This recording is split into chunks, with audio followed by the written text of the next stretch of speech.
Ya itu termasuk makan sanggar 5 bepadah 2. Jangan pian anggap sepele itu. Kalau pina kena masuk surga tahalang sanggar. Bila pian di surga hendak berdampingan dengan Nabi, tapi posisi kita banyak dosa. Kira-kira bisalah bersebelahan Nabi dalam keadaan berdosa? Kada bisa kan? Nah sekarang bila pian ingin dosa itu bersih dan bersama Nabi dan satu derajat dengan Nabi di surga, artinya berdekatan, maka ada 6 syarat ujar Sayyidina Ali. Yang pertama ingat, nah ini kita bicara taubat. Sering orang bicara taubat, minta ampun, beristighfar, tapi ini 6 syarat yang membawa taubat kita tuh sehingga kita bersamaan dengan Nabi di akhirat. Apa? Yang pertama adalah an-nadmu ala ma madha. Yang pertama, kamu mesti menyesal atas apa yang telah kamu lakukan di masa lalu. Jelas? Kamu menyesal atas apa yang kamu lakukan di masa lalu.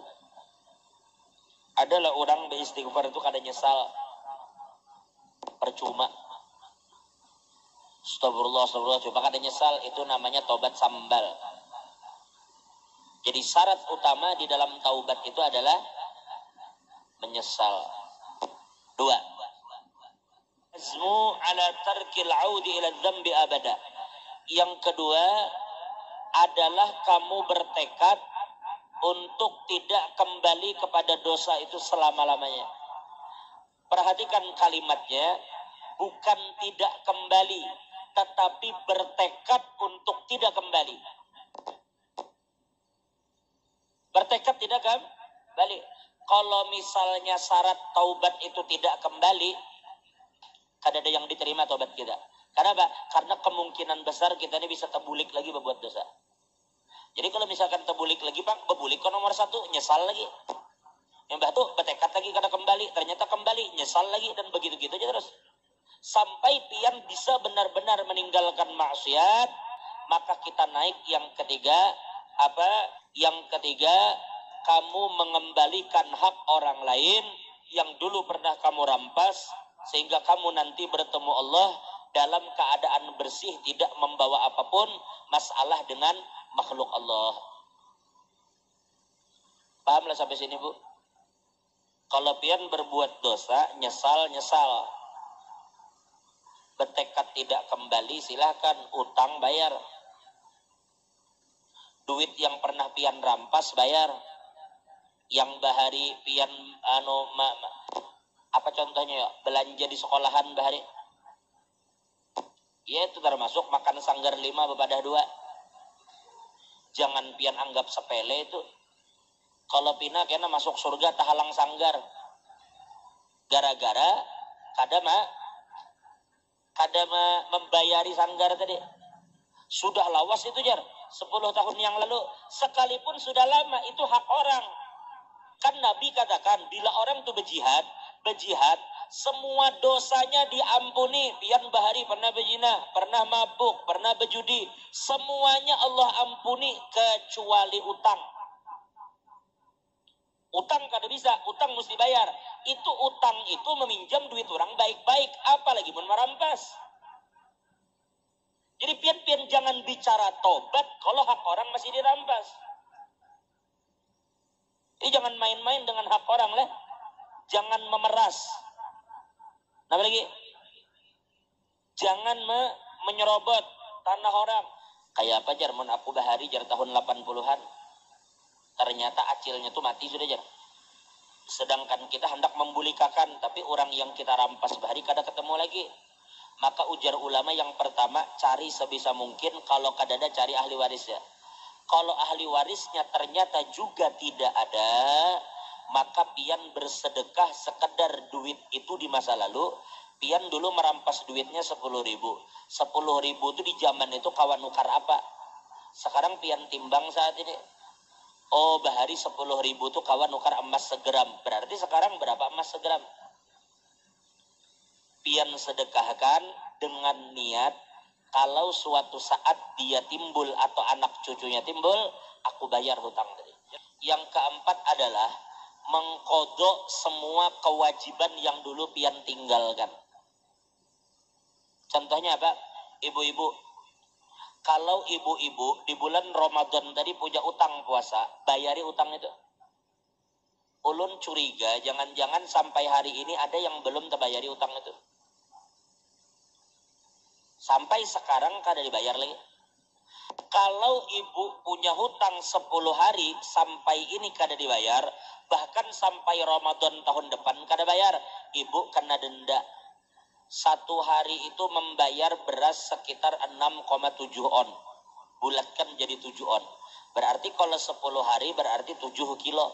Berarti puasa 10 hari tambah membayar makanan beras 7 kilo.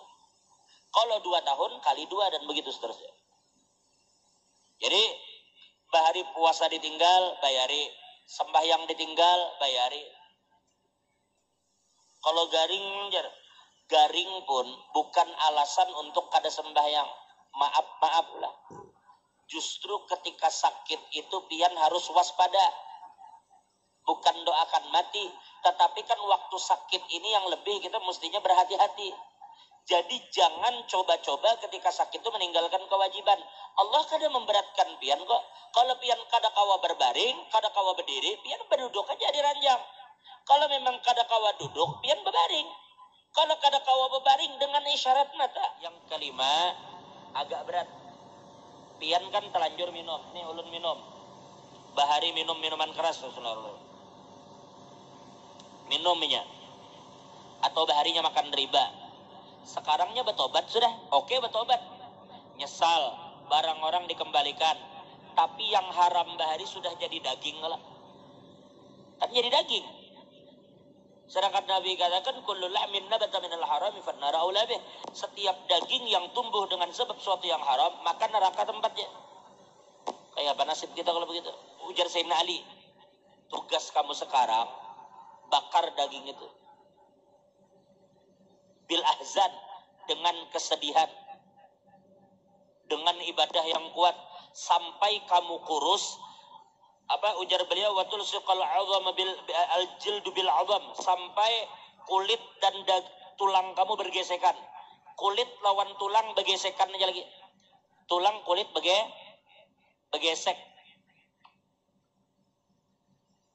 Kayak apa itu? Hatta yansha'a bainahuma lahmun jadid, sampai tumbuh di antara keduanya itu daging yang baru. Daging baru tumbuh, itu tugas kita. Supaya daging yang haram itu kada melengket di tubuh kita. Kenapa? Karena selama daging haram itu ada di tubuh kita, maka selama itu kita tidak akan berdampingan dengan Nabi Muhammad. Karena yang haram ini menghalangi. Yang terakhir, sekarang tugas yang keenam adalah memastikan untuk membuat daging baru ini merasa bagaimana lelahnya taat. Bahwa beribadat malam, bahwa berzikir, pokoknya dibuat lelah sampai dia merasakan lelahnya taat, seperti dulu kamu membuat dagingmu merasakan nikmatnya maksiat kepada Allah Ta'ala. Dulu awak ini kita bawa disko, kita bawa ke diskotik, kita bawa ke tempat yang haram, lalu kita merasa nikmat, merasa senang. Sekarang balik, buat tubuh ini merasakan bagaimana mestinya bersabar untuk menghadapi lelah karena beribadah kepada Allah Subhanahu wa Ta'ala. Bila itu pian bisa lakukan, baru pian bisa berdampingan dengan Nabi Muhammad sallallahu alaihi wasallam. Cuma pertanyaan ulun, untuk pian menyesal, pian bisa. Tidak kembali, insya Allah bisa. Kembalikan harta orang, bisa. Mengkodok, bisa aja. Membakar daging, bisa. Memastikan daging ini hilang, bisa lah. Sulit sudah. Apalagi membalas keburukan itu dengan lelahnya taat, sulit. Makanya kita katakan, jalan mendekati Nabi lewat istighfar ini sulit. Rumit. Bukan berarti kada bisa, tetapi jalannya begitu panjang. Maka ternyata disiapkan jalan kedua bagi kita, yaitu jalan sholawat kepada Nabi Muhammad SAW. Karena ternyata dengan sholawat ini pun akan membuat dosa kita hilang. Makanya lain kalilah bila pian beristighfar kepada Allah, kalau pian merasa meminta ampun, Allah mengampuni atau tidak, itu terserah Tuhan. Allah ampuni ka pian atau Allah kada ampuni ka, ya terserah Allah, pian kada bisa protes. Tapi ingat, lain kali bila pian beristighfar, niatkan satu hal, apa? Aku beristighfar ini untuk mengikuti Nabi Muhammad. Karena Nabi bahari beristighfar, maka aku pun sekarang beristighfar. Istighfarku ini dalam rangka ittiba lawan Nabi Muhammad. Maka secara otomatis Allah berfirman dalam Al-Quran, Qul in kuntum tuhibbunallaha fattabi'uni yuhibbukumullahu wa yaghfir lakum dzunubakum.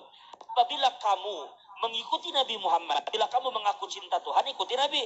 Karena bila kamu mengikuti Nabi, maka Allah akan cinta kepada kamu dan Allah akan mengampuni semua dosa kamu. Berarti Pak Ai, sekalipun muntung pian kada beristighfar, tetapi sikap dan tingkah laku pian ikuti Nabi Muhammad, maka dosa pian hilang. Yang kedua, sholawat ini bersumber dari kecintaan. Ketika cinta pian kepada Nabi itu menggebu-gebu, maka terjadilah apa yang Nabi sampaikan, almar'u ma'aman ahab. Seseorang itu akan bersama dengan orang yang dia cintai. Berarti dengan jalan sholawat yang bersumber dari kecintaan kepada Nabi akan menyebabkan kita bersama dengan Nabi di dalam surganya Allah. Berarti kan antara tujuan istighfar dengan sholawat ini sama. Cuma istighfar ini jalannya agak sedikit ribet. Kalau sholawat ini jalannya kada ada syarat. Jadi siapapun di antara pian terus beristighfar, terus bersolawat. Kedua-duanya dibaca. Tapi kita beristighfar, niat kita adalah mengikuti Nabi Muhammad SAW.